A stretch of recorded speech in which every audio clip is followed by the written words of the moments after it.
Good morning and welcome to the August meeting of the Finance Committee. We have one matter on the agenda, that's the White Plains Hospital. We have a quorum. Janice is up in Buffalo. So unless anybody has any questions, we'll go to Alex and he can present. Thanks, Alex. Good morning, everyone, and thanks for giving us a few moments of your summer. The Finance Committee is being asked to recommend that the board authorize one or more series of tax-exempt and/or taxable, fixed and/or variable rate bonds with a maturity not to exceed 30 years, an amount not to exceed $500 million on behalf of the White Plains Hospital Medical Center. The DOH recommendation memo for this proposed financing was mailed to the board yesterday.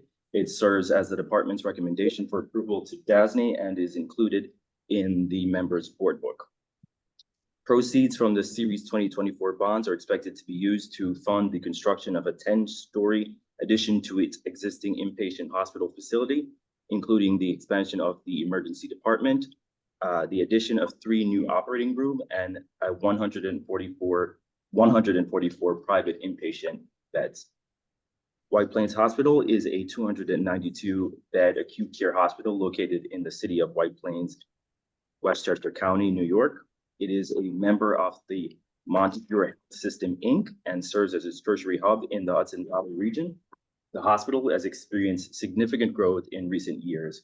As a result, has seen its occupancy rate climb to over 95%.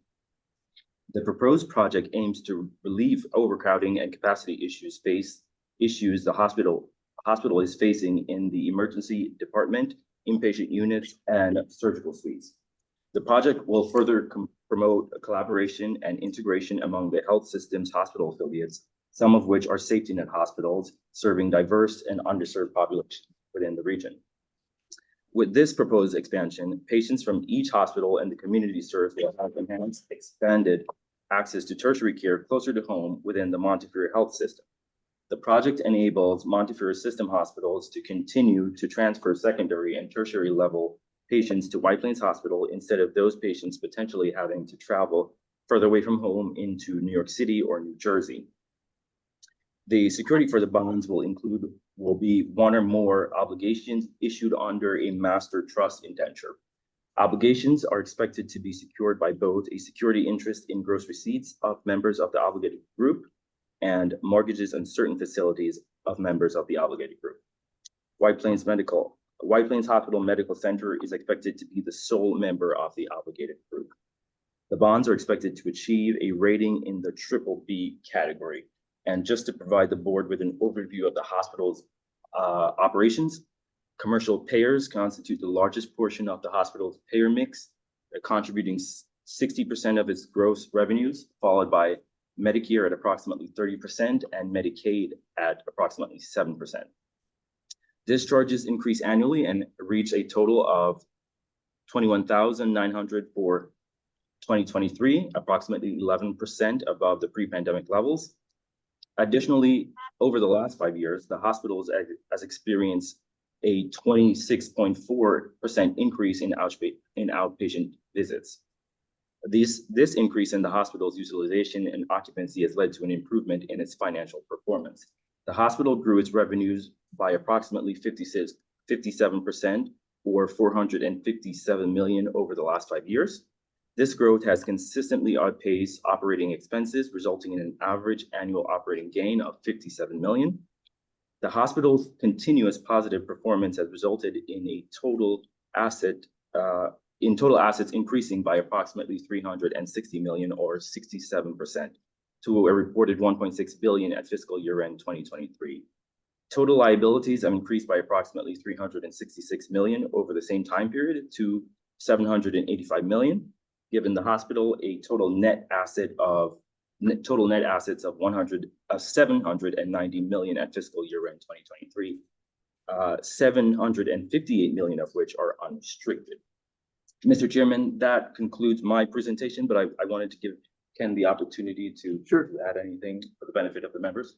Sure. So the department, as per the memo, we really support this project. Anytime that you can take new technology, new equipment, new buildings, and bring them into the healthcare delivery system, it's good for the residents of New York. It's good for everybody. And it improves the overall quality of care across the state. So the project is a great project. We fully support the project. The one thing that the department did want to be involved in is the development of the master trust indenture agreement. We do want to fully understand all the terms and conditions that having a separate obligated group with the sole member being White Plains will have in terms of limitations and how that may impact the system. I spoke with the commissioner yesterday. He was very supportive of the project. He just wants to be involved in the development of the master trust indenture agreement. But all in all, this is a great project. It's going to be good for everyone. Thank you, Ken. Mr. Chairman? There's no issues with them participating, right? The master trust agreement at all. No. And thank you for the Department of Health's recommendation. I don't think we would ever really approve the hospital without that. So thank you. Any questions or concerns from any of, well, first from Janice? No, And if no, not, no questions. Janice, any of the other board members who might be present? I see Wellington is here, and Merrill is here. But hearing none, I'll ask actually Janice for the motion to recommend approval of this offering at the board meeting, which will happen in the next 30 seconds or so. Thank you. Second, I think Janice is there. Her fingers are moving. Thank you. All in favor, aye. I hear you, hold on. Any opposed? None opposed? That motion carries. Unless anyone has any questions or concerns, that concludes finance for August, and we'll see everyone in September. And everyone have a good rest.